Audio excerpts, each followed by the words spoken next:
क्या इंसान जन्म से ही हिंसक होता है या उसे दुनिया ऐसा बनाती है?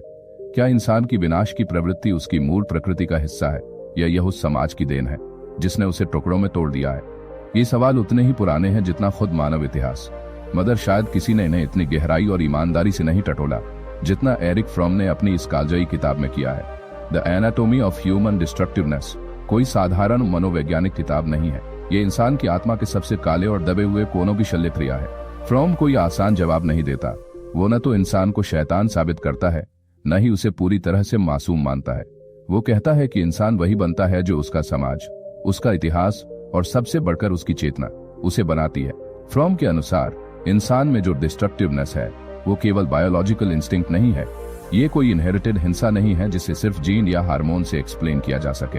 ये एक गहरा सामाजिक और मनोवैज्ञानिक संकट है जो तब जन्म लेता है जब इंसान अपने आप को, अपने रिश्तों को और अपने रिश्तों को होने के उद्देश्य को भूल जाता है। जब कोई इंसान मीनिंग से कट जाता है तो वो डिस्ट्रक्शन की ओर खिंचता है, क्योंकि अगर निर्माण के लिए कोई रास्ता नहीं होता तो विनाश ही एकमात्र ऊर्जा बन जाती है। फ्रॉम हिंसा को दो हिस्सों में बांटते हैं, डिफेंसिव और मैलिग्नेंट। डिफेंसिव एग्रेशन सर्वाइवल का हिस्सा होती है, जैसे कोई जानवर खतरा महसूस करके हमला करता है। ये हिंसा जरूरी और तात्कालिक होती है, मगर मैलिग्नेंट एग्रेशन का कोई क्लियर उद्देश्य नहीं होता। यह क्रूरता के लिए क्रूरता होती है। यह किसी को नीचे दिखाने, दबाने या महज उसे सफर करते देखने की चाह से पैदा होती है। और यही है उस डिस्ट्रक्टिवनेस की असली शक्ल जिसे फ्रॉम अपनी किताब में एनाटोमाइज करता है।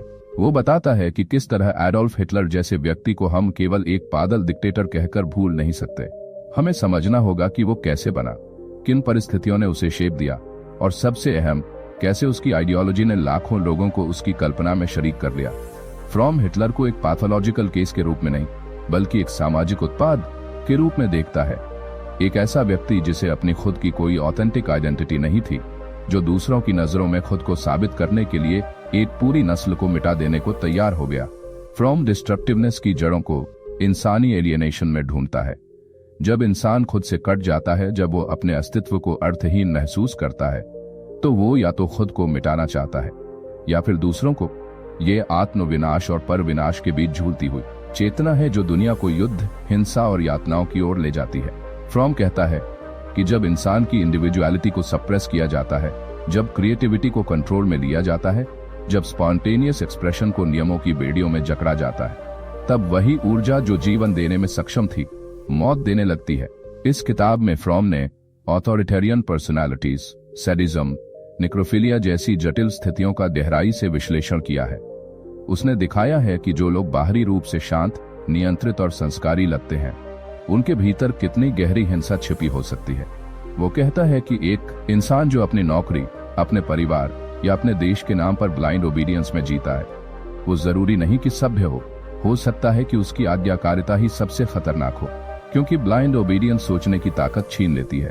और एक ऐसा इंसान जिसे सोचना ही नहीं आता, उसे किसी भी हत्यारे की आइडियोलॉजी में बदला जा सकता है। फ्रॉम एक और अहम फर्क बताता है एक्टिव हेट और पैसिव इंडिफरेंस के बीच।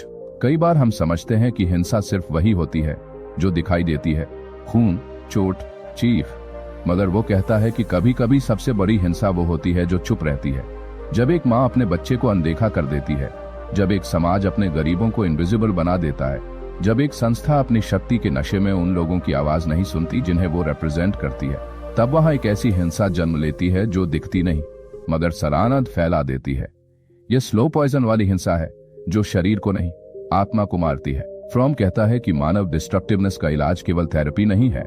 ये किसी दवा या मनोवैज्ञानिक टेक्निक से ठीक नहीं होगी। इसका इलाज है इंसान को वापस उसकी जिंदगी का अर्थ दिलाना, उसे ऐसा समाज देना जहां वो फ्रीली एक्सप्रेस कर सके, जहां उसकी इंडिविजुअलिटी को रिस्पेक्ट मिले, जहां वो केवल एक मशीन की तरह प्रोडक्टिविटी का हिस्सा ना हो, बल्कि एक जीवंत, सोचने वाला और महसूस करने वाला इंसान हो। जब इंसान को खुद को महसूस करने का अवसर मिलता है, जब वो किसी हायर पर्पस से जुड़ता है, तब वो खुद से ही नहीं, दुनिया से भी जुड़ता है, और तब डिस्ट्रक्टिवनेस का कोई अट्रैक्शन नहीं रह जाता। फ्रॉम की ये किताब सिर्फ एक डायग्नोसिस नहीं है, ये एक दर्शन है। ये हमें न सिर्फ इंसान की बीमारियों का कारण बताती है, बल्कि उस हीलिंग प्रोसेस की दिशा भी देती है जिसमें हम अपनी चेतना के खोए हुए हिस्सों को फिर से जोड़ सकते हैं। मगर ये कोई आसान रास्ता नहीं है, क्योंकि जिस दुनिया में हम रह रहे हैं वो हमें लगातार डिस्कनेक्ट करती है और हमें ऐसे रोल्स देती है जिनमें हमारा खुद से कोई संबंध नहीं होता। उस डिस्कनेक्ट को पहचानना और उसे हील करना वही इंसानी विकास का सबसे बड़ा काम है। द एनाटॉमी ऑफ ह्यूमन डिस्ट्रक्टिवनेस एक चेतावनी है। ये हमें बताती है कि अगर हमने अब भी नहीं समझा कि हमारी क्रूरता का स्रोत हमारे भीतर ही है, तो हम एक बार फिर उसी रास्ते पर चलेंगे जो ऑश्विट्स, हिरोशिमा, रवांडा और काउंटलेस दूसरे युद्धों और नरसंहारों तक ले गया। मगर साथ ही ये किताब एक उम्मीद भी देती है कि अगर इंसान अपने भीतर झांके, अगर वो अपने डर और नफरत की जड़ों को समझे, अगर वो डिस्ट्रक्शन से ज्यादा कनेक्शन को चुने, तो शायद वो बच सकता है।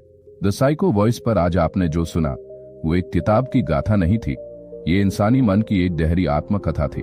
अगर आप भी इसी तरह की मानसिक गहराइयों में उतरना चाहते हैं तो इस चैनल को जरूर सब्सक्राइब करें, क्योंकि यहाँ हम सिर्फ सोचते नहीं, हम सोच को महसूस करते हैं। द साइको वॉइस, जहां हम इंसान के सबसे खतरनाक सवालों से डरते नहीं, उन्हें सुनते हैं।